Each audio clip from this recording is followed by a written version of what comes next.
Hey guys, welcome back to Young Americans Abroad, your best place for weekly content on young American soccer players playing overseas. My name's Austin Van Churn, And my name is Patrick Ferry. and welcome to our show.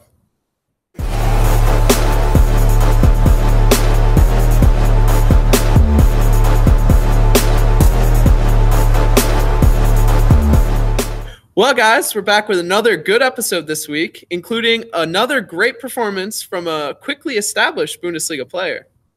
And also, Austin, one of our Scottish Yankees, showed his passion for the club at the end of the game and got a little rowdy with the opposing players. And finally, unfortunately, another hard week for an American aboard a yellow sinking ship over in Germany. Take a guess who that is. All that and more in this episode. So the first player we want to talk about today in this part of our episode is none other than Tyler Adams. So Tyler Adams played 90 minutes this week, Pat, in Leipzig's 3-1 win over Stuttgart. And Tyler actually picked up his first assist in this game. So, we're very, very happy to see that. That's awesome, Austin. He's really, like you said earlier, an established Bundesliga player. Yeah, that's right. In our little intro there. And, he's really taken to life in the Bundesliga so far. In this game, Pat, I was telling you earlier, he actually scored an 8.1, or that was his rating for this game. So that's yet another, fantastic rating. It just seems like every game he plays in for Leipzig, he's getting, a rating in the 8s, which is incredible, to be honest. Yeah, that is incredible, Austin. I think also, it's great to see him, again, like we mentioned, get established so quickly. And it's probably really earning the respect of his teammates, saying, wow, this U.S. national team player coming over for the Red Bulls, we'll see how he does. But I'm sure, being really vocal in practice like we've seen and kind of saying all the right things. Looks like he's behind the scenes training very hard, earning these starts and looking really confident, which is fantastic for a high-level club like Leipzig. Yeah, that's a good point. Coming in and being pretty much a key player for Leipzig over his first 4 games has definitely, I think, earned the respect of the locker room. Like you said, Pat, I think that's that's incredible to see in such a short amount of time. And, it really speaks to, I guess, what kind of leader Tyler is and what kind of player he is in terms of, his confidence in himself. And then also, his composure, I would say, going abroad and kind of, fitting in so quickly and then standing out for his team. That's awesome. Really impressive. And Austin, just quickly too, I was going to ask, I know we talked, was it some of the injuries, right, that he kind of was inserted into the lineup beforehand or getting a few appearances before, but has he kind of moved ahead of people on the ladder? Are there players that you're familiar with maybe that were kind of in or around his position that he could be competing with? Well, yeah, that's a good question. So there were a few players who were injured, and I think one of them is currently still injured, and that would be Amadou Haidara, who actually is, to be fair, another player who came in the winter transfer window, but definitely has, I would say, a higher rep just because he's played over in Europe, and his value, I believe, is higher than Tyler Adams by a good amount right now. So, if you want to take those values for what they're, I guess, actually supposed to account for. But, he was a player that I thought coming in the winter was going to be a player that Leipzig played right away, but he's injured currently right now. Another player that's injured or just came back from injury is Emil Forsberg, who's more of like a cam or a left mid, but he has played as a center mid before in his career, but he hasn't really seen the field as much as I thought he would be coming back from injury. I thought he would kind of be an instant starter for them on, after he got healthy and came back. But, he hasn't really been so in the lineup as much as I thought. Diego Dem is a player that's kind of been in the lineup with Tyler and was another center mid for Leipzig. So he hasn't really displaced him. Konrad Lamer, who's another young center mid, is kind of the player I would say Tyler's leapfrogged over coming in and getting playing time and starts right away. That would be the player that I think would be starting if Tyler wasn't there. So I would definitely say he's, jumped over one player in the pecking order. But yeah, that's good to see. There's a lot of competition there.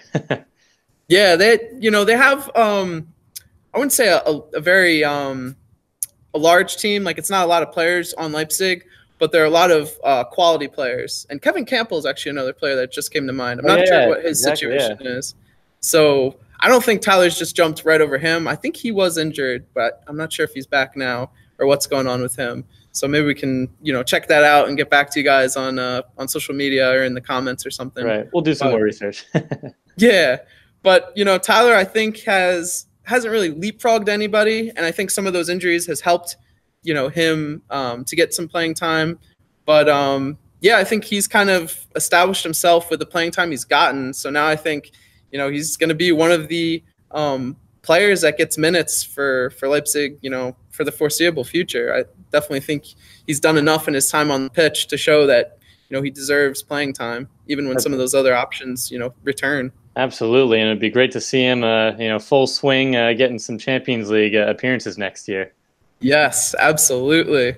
I really hope Leipzig can finish the season strong and stay in that top four. That'd be great next year because Weston McKennie probably won't be in the Champions League. Christian Pulisic probably won't be in the Champions League.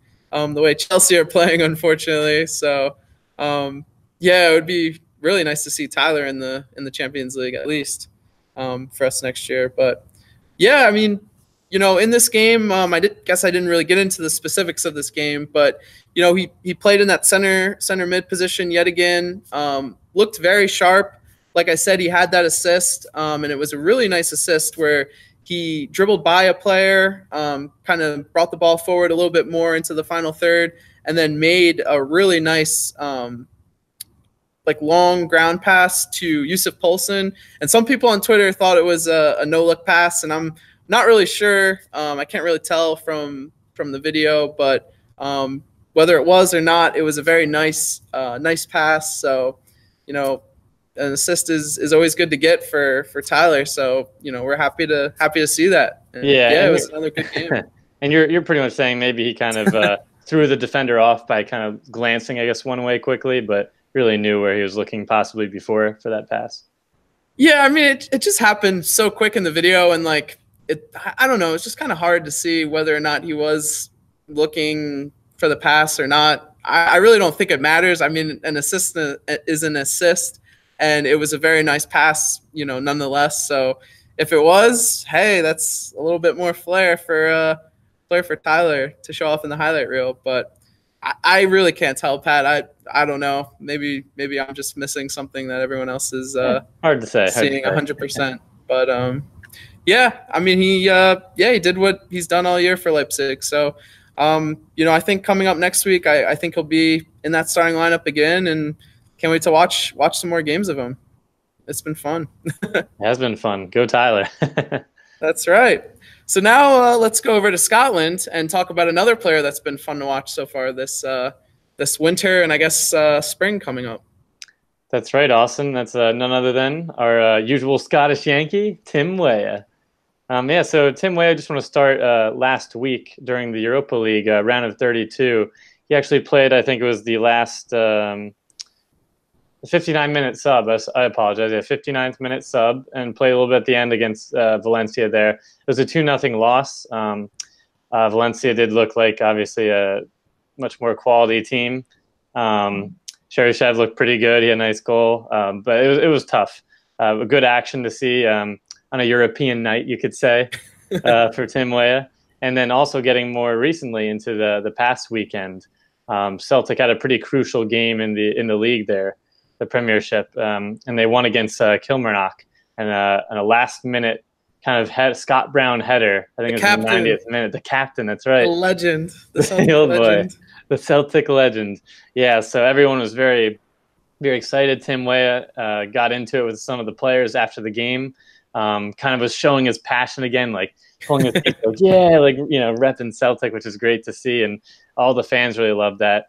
But to talk, I guess, a little bit about his performance in that game, it mentioned, I think I saw some reports and some videos. He almost had an assist there. A shot went off the post, and he was really energetic. Yeah. Score. So close. That would have been his fourth goal, I believe. So. Wow, jeez, yeah. So again, like we've been saying, Tim Weah has been lighting it on fire here, and with the fans, you can see he's not afraid of the physicality of a league like Scotland and some of the more senior players. And he actually did mention, which is kind of interesting, I think it was an Instagram post maybe or something, that some of the players were kind of targeting him when he came in, or, sticking, a little heavier in the challenges, or, just talking a lot of trash, which I'm sure is usual on the pitch there. Yeah, you could definitely see in that highlight video, like his first few, I guess, highlights in that video were, him going into, or the Kilmarnock players, and they were getting very physical with them. So there was definitely kind of like a something from the manager. What's the word I'm looking for? Like kind of instruction, instruction. Yeah, that's kind of, I guess, what I'm looking for. But like an instruction from the manager to say, like, you got to be strong with Tim Weah. Don't let him get comfortable on the pitch, because he could, tear you apart with his speed or quick touch. So it definitely seemed like, they had a target on his back. Now, whether that was, just the type of game it was where everyone was physical with every player during the game, or whether that was, something that, like I said, the coach kind of made a point of, taking kind of Tim Weah's effectiveness out of the game. Yeah, and that's actually really good point you brought up there, Austin. There were actually 2 red cards, I think, 2 other red cards in that game earlier. Oh, yeah. One from the Kilmarnock. I was having a hard time pronouncing that, too. Yeah, it's such a weird word. Yeah, it is a weird word. Tongue twister. But, I guess it was a very physical game to begin with. Celtic really closed the gap, or not close the gap, push away from Rangers in the league. So it was a pretty crucial game getting towards the end. Tempers were high. And, again, like you said, I think Tim Weah, that's one of his, I think, flaws, I guess, would be kind of being a little weaker or pushed off the ball, kind of a, not as, broad, I guess, player. Right. I mean, he's 18, so. He's still 18, yeah. So you gotta cut him some slack. But it's really good to see him kind of, fight back and really show that passion. And along with his play, he looked still like he wanted to receive the ball. Not a few knocks or anything was going to stop him from continuing to do what he has done for Celtic, which is good to see. Yeah, that's all we can ask of him, is just to, when he's on the pitch, be an influence. And it seems like every game he comes in for Celtic, he's done something, whether that's actually scoring or getting an assist, or just creating chances. He's really been reliable so far for Brendan Rodgers. Yeah, that's right, Austin. That's a really good point. And just to kind of, I guess, end my little segment here on Tim Weah, I'd really like to see him get more consistent starts. I know it's kind of hard to come in on loan here. And what I have been noticing is they've been playing I think it's a 4-2-3-1. Okay. And so usually he's part of that 3 on the left flank there, and usually replaces Scott Sinclair, and that's been the case for the past few games, or if not all. But I know at least the last 3 games I just looked up. So it's interesting to kind of, hopefully he can insert himself in the lineup. I know Sinclair's been a Celtic, a strong Celtic player since his time there. So he's not a legend yet. He's not a legend yet, right? But he's got to win like 3 or 4 more Scottish Premierships, and then maybe he'll be a legend. Yeah, right. Yeah, just 4, 3 or 4. Piece of cake. But I think that would definitely be a really exciting move for Tim Weah. He's getting these great cameos, like we've been mentioning, in some starts, but just really consistently play full 90 and see him get some more goals and assists there. Yeah, that'd be great. You got no qualms from me, or no I'm not going to be the one to say no against that. So, yeah, that's good to hear from Tim Weah. Good to see that he's still getting good minutes and doing well in his minutes on the pitch. Absolutely, Austin. We're hoping for the best there to continue strong, Tim Weah. And we're going to switch over to the Bundesliga in that sinking yellow submarine. Yeah. So that would be Christian Pulisic. So Christian had kind of an up and down week this week. So he did play and started and played 88 minutes in Dortmund's unfortunate 3-0 loss in the Champions League to Tottenham. In this game, like I said, he was very hot and cold. He had a really nice nutmeg on Davinson Sanchez, kind of in the middle of the first half, kind of later stage of the first half. Had some good dribble moves and looked quick on the ball at times, but then also, took some heavy touches, didn't look great in the final third. Just looked a little, I don't know if this is the right word to use, but looked a little rattled or unsettled maybe. I remember there's a ball into the box kind of in the first half. I think it was, again, kind of the middle of the first half, where he had a great opportunity to score and he just took like 1 or 2 touches too much. And it was just like, you got to just fire that ball off. Like, what are you trying to do? Right. Too much maybe going on mentally, I guess. He's just not. Yeah, I guess. I don't think he's really a goal scorer, to be honest with you. I don't think he's ever really been a natural goal scorer. He doesn't have like that instinct that whenever you see an open, like just an open sliver at goal to shoot for the goal. So, we haven't really seen him score too many goals in his career so far, and he doesn't take too many, shots. He'll take shots from time to time, but they're never like, curlers or rippers from outside the box. Are usually right around the box or even inside the box. So right, more that creator, I guess, right? Yeah, I mean, yeah, we've seen that at the national team. He's set up a lot of goals for us. He has scored some goals at the national team. So if he could, play like that for Dortmund in a Dortmund jersey, or even coming up for Chelsea, that would be great. But the one in Bundesliga for sure, Austin. Really yeah, well, he's gonna need to do some of that, or someone on Dortmund will have to do that for them to win the Bundesliga this year. But they've had like I was about to go into here, I guess Dortmund now will have to have a really good second leg up against Tottenham. Being down 3 goals, it doesn't look promising for them in the Champions League this year. And over the weekend, they actually drew again against Nuremberg, who's one of the worst teams in the Bundesliga. So that's yet again dropped points, Pat. And like you've alluded to so far in this episode, Dortmund are kind of a sinking ship or a sinking submarine at the moment. So they need to get things figured out quick. And I guess to go into it even further, Christian Pulisic is now out injured with a hamstring injury, so he'll actually be unavailable for Dortmund for the next few weeks. So it looks like he won't play a very crucial role in their turnaround. Yeah, definitely not crucial timing for sure. A lot of information there at once. And hopefully Austin, he can kind of recover from this injury, and we can see him, end his time with Dortmund on a high note, where he's really had such a rapid rise in success. Yeah, it's just a sad, what looks like a final, chapter in Christian Pulisic's story at Dortmund. We were so excited for him, a few years ago when he broke out, scored that goal when he was 17 for Dortmund, and it just seemed like, he's going to keep going up and up and up and up. And it seemed like he kind of peaked, right after we failed to qualify for the World Cup. I would kind of say was the turning point in his Dortmund career, when he came back from, that international set of games. It just seemed like he lost kind of his edge a little bit. And unfortunately, he hasn't really had great success at Dortmund since then. So, like you said, Pat, he does have a few more months at Dortmund, and Dortmund need, I'm not going to say a savior, but they need someone to kind of step up for them, or a few, players for them to step up and, help them beat Bayern for the first time in 5 years. And, if they're going to win the Bundesliga this year, they're going to need people to step up. So hopefully he can come back and be one of those players. But, it was just a rough week for him in terms of, that brutal loss in the Champions League, and then also the injury. Not great on the morale there, that's for sure.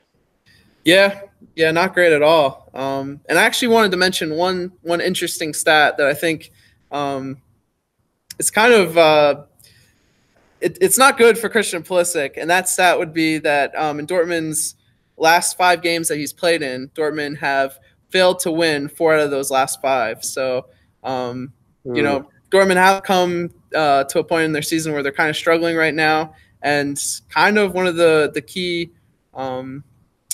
or one of the consistencies in that struggle has been kind of Christian Pulisic on the pitch at the same time as Dortmund struggling. I don't want to say it's all on Christian Pulisic. It's definitely not all on Christian Pulisic. A lot of Dortmund players haven't been playing well in these past few games. He wasn't in the squad over the weekend, and they still drew against a really bad team. But it is interesting to see that Christian is on the pitch for 4 of those 5 games where they didn't win. And I just wanted to mention that. So before people get on me for, selling out Christian Pulisic or saying that Dortmund's woes are all his fault, that's not what I'm trying to say. But I am trying to just make a, point there to kind of show that is something. No, yeah, that's definitely something to bring up, Austin. Yeah, I mean, there's definitely, like you said, it's not all his fault, but there is a certain element to that where, the other all those players collectively are kind of failing, and it seems like Dortmund is running out of steam a little bit, and hopefully, this last leg of the season is where it's really crucial, and the teams the champions that will soon to be whoever will win. You can usually see the clutch performances or the best performances at the final third there. So they came out really strong, Austin, and it would be great again to kind of see Pulisic lift that trophy. Yeah, it'd be such a great ending for his time at Dortmund. To see him lift the Bundesliga, trophy or title. That would be just insane. Just to see, an American winning the league in one of, the biggest leagues in the world. Yeah, that'd be awesome. Yeah, it'd be so cool. So yeah, we'll definitely keep you monitored. Hopefully Christian comes back, makes a quick recovery from injury, and can help get Dortmund back on the right track. That would be we're not Bayern fans here, so no Bayern. No problem seeing Dortmund win. But now let's go over to, where do we want to go? Sweden, I guess, Pat, and tell us about your player that you want to talk about next. That's right, and that is Romain Gall, everyone. And we are going to start a bit again back in the Europa League. Last week, again, a lot of Europa League actions and some Americans involved. He played the last 8 minutes in a 2-1 loss against Chelsea. So obviously a tough loss for Malmo, but to kind of talk about, I guess, their season, Romain Gall's seasons, why maybe we haven't talked about him as much. Sweden right now is on their break for their domestic league. It ended at the end of last fall, and it will kind of pick up in March. But weirdly enough, was on their own cycle. What'd you say? Who said the MLS is on their own cycle? Yeah, right. Sweden's right there with them. But also it's funny because during their break, Austin, they play the Svenska Cupen games, the Swedish Cup games, as well as the Europa League during this time. So it's like weirdly spaced out games. So right before this Chelsea game, they hadn't played in like a month and a half or 2 months, which is pretty crazy. So again, just wanted to mention that quickly. And then Gall also, like I mentioned, the Svenska Cupen was involved, had a goal and an assist, a game-winning goal actually, in a 3-2 win. And let me try to pronounce this team, Degerfors. If any of your fans want to try to correct me. It was a nice goal, though. Yeah, it was a really nice goal. Yeah, Austin, it was fantastic. I know we're Romain Gall homers here. Get called out for that, but that's all right. That's right. Hey, you never know. He could continue his form, for this upcoming season. But also, yeah, like you mentioned, the goal is awesome. He kind of he turned around. He was on the left side there, kind of had a quick little turn, had the awareness to take a few touches right into space. Nobody really closed him down, and he blasted a shot with his left foot way outside the 18. So definitely an awesome game winner to have. And he also had a really nice assist where he just really made the defender look like a fool. Just sliced him over, kind of shifted the ball on the left flank over to his right foot and just burned the defender, passed it nicely across the 6-yard box there. And that's a Malmo win in the cup. Yeah, that is a great way to start the season for Romain.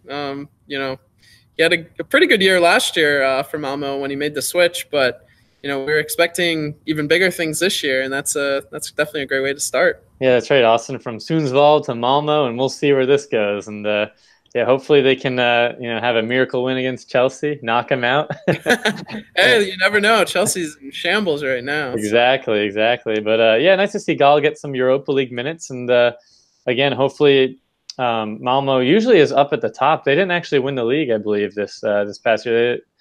I don't know who won it, but they finished in like the top 3 or 4 there. And it would be great to see them finish top of the league with Gall there. And I believe they could get in the Champions League playoff race with that. So that'd be a great scenario. Okay. Yeah, they surprisingly weren't the best team in Sweden last year. Yeah, like you said, I can't remember as well. Whatever team it was kind of made sense, but yeah. So they'll definitely be challenging for that title though this year, which is exciting. Yeah. So that's again, just wanted to mention the exciting goal and assist to start 2019 for Romain Gall, and once the season picks back up in March, we'll have a few sporadic games where I'm sure we'll name drop him in maybe some quick kicks, but yeah, be on the lookout for Romain in 2019. Yeah. So I guess now let's go over to Germany and talk about another seasoned American over in the Bundesliga, and that would be Weston McKennie. So Weston actually played 90 minutes and started the game for Schalke this weekend in their 0-0 draw against Freiburg. So not a great performance for Schalke on the day. Weston McKennie actually played right back in this game as well, but he had a pretty good performance, from my point of view. But it definitely isn't good that Schalke, lost points on the day. This was a game they really should have won. It was another case of them just not being able to really get things going in that final third. They weren't really, able to finish any of their chances on the day, unfortunately. Yeah. But Austin, I gotta say too, I love watching McKennie. I love seeing him thrive. But yeah, sometimes Schalke's final third is just brutal, brutal. Yeah, it's been tough to watch them this season. They're just kind of a very strange, unique team, and they just play very different. It seems like week to week they have these they try to defend, but then 20 minutes into the game when they realize they're not defending very well, then they try to attack, and then they kind of get caught out and either concede a goal or somehow score a goal. And yeah, it's just their games are always I don't want to say interesting because that's not the right word, but they're unique. Maybe I'll just go with unique again. But in this game, Weston McKennie actually played pretty well as a right back. It looked like he challenged himself on the day to kind of be very physical with Freiburg, make sure to get involved with a lot of tackles, and kind of get back and defend on any time Freiburg was coming back or coming up the pitch to attack Schalke's defense. He made sure he was getting back and getting in place and not getting caught out. So he played pretty well on the day. I think it was more of a case where he was very focused and kind of channeled himself for this one game. But I definitely don't see Weston McKennie being a right back in the foreseeable future. I definitely think his main position is still obviously center mid and in the middle of the pitch as a box-to-box midfielder. I don't think he should be played at right back very often, but it's good to get minutes in the Bundesliga. So Austin, he's not going to be the Nick Lima in Berhalter's system. I hope not, because I think that would be a waste of a lot of his attributes and skill set. So you never know, I guess, with a new coach, but I really don't think that's going to be the case.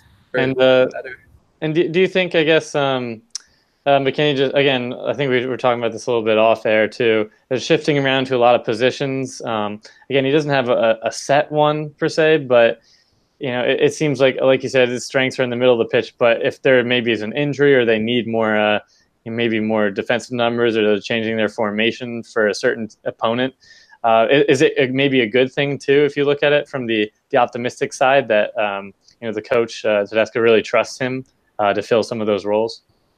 Yeah, I definitely think it's optimistic that he's relied upon. Whenever Schalke play a game, they want to get Weston McKennie on the pitch. I definitely think that's a good thing, even though it does force him to kind of change his role from game to game for Schalke.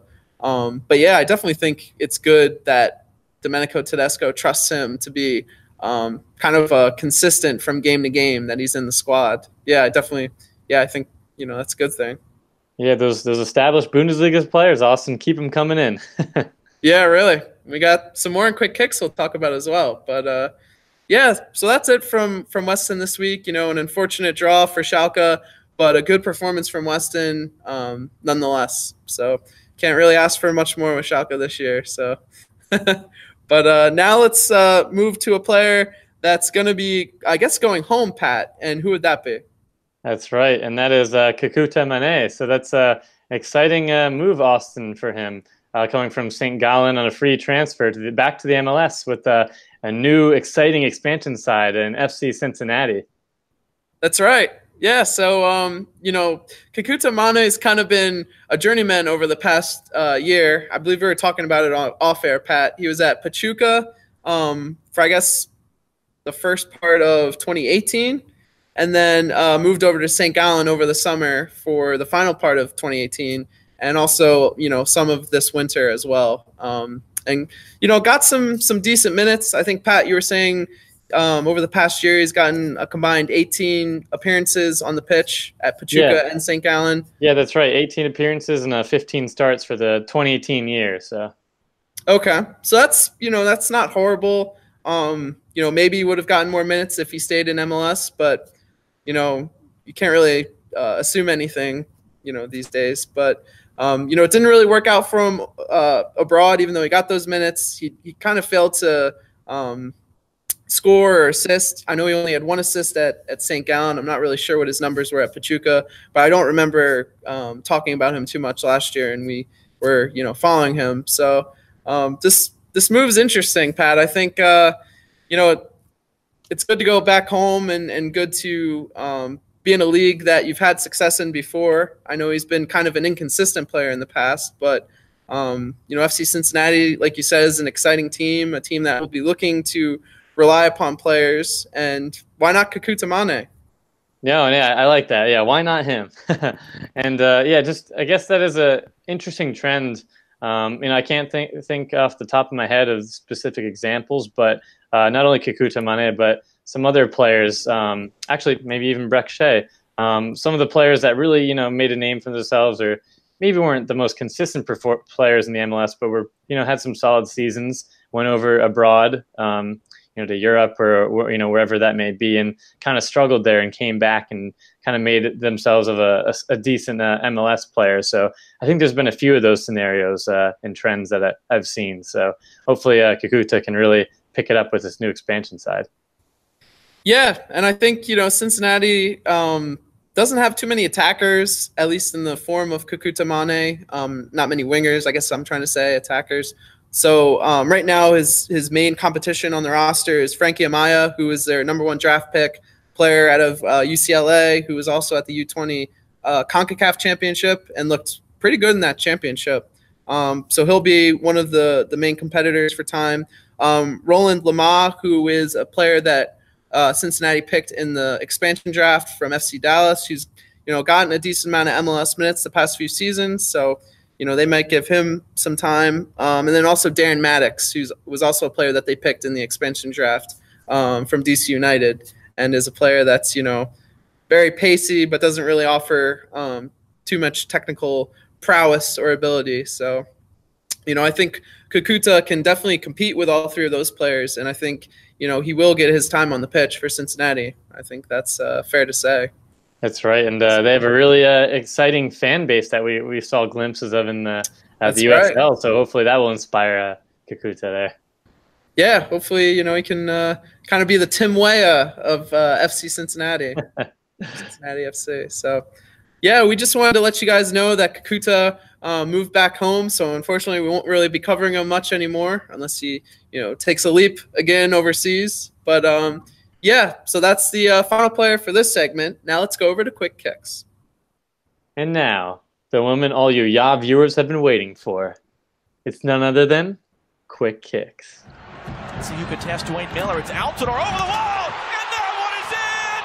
Josie Altidore from a long way out. The opening goal for the United States. So the first player we want to talk about in Quick Kicks today is Sebastian Soto. And Sebastian actually scored the opening goal for Hanover's U19s in their 4-2 win over the weekend. And next, Austin, we have Charlie Kelman, who got the goal of the month in League One, which was an amazing goal, which we all saw, and most recently had 2 goals for Southend United's U23s in a dominant 3-2 win against MK Dons. Nice. And now moving back over to Germany, we want to let you guys know that Alex Mendez started his very first game for Freiburg's U19s and played 61 minutes in their unfortunate 2-1 loss to Mainz's U19s.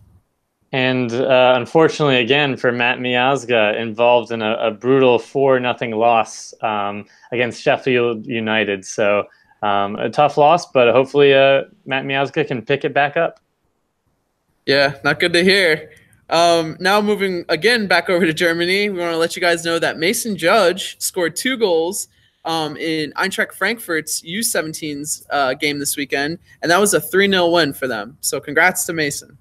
Awesome stuff. And then Duane Holmes, interestingly enough, only played the first 45 minutes for Derby County in their 2-1 loss against Brighton in the FA Cup.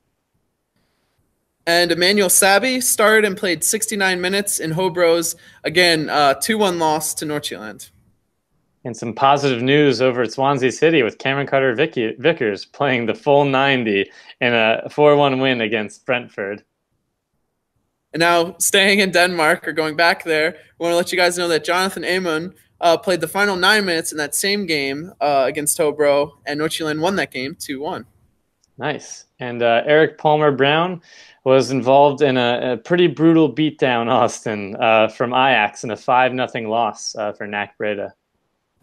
And as always, guys, thanks for watching. Make sure you like this video and subscribe down below. And also make sure to check out our social media pages, Instagram and Twitter. You guys don't want to miss anything. That's right. And, make sure to leave a comment. Tell us what you want to see in the next video. If there's any players we didn't discuss in this one, let us know, and we'll try to, cover those players in the next episode. And, Pat, that leads me, I guess, to our final point of this show. I think you know what it is. I very well know what it is. And we've been saying a lot of, there's been some losses or defeats, and some of the American players abroad haven't been performing the way we want. But, they can continue the season strong and build in the next few years to what, Austin? Well, first, I'm gonna go a little different today. First, we're going to win the Olympics. Ooh, so I like that. We're going to win the Olympics. And then after that, we're going to follow it up and win the World Cup.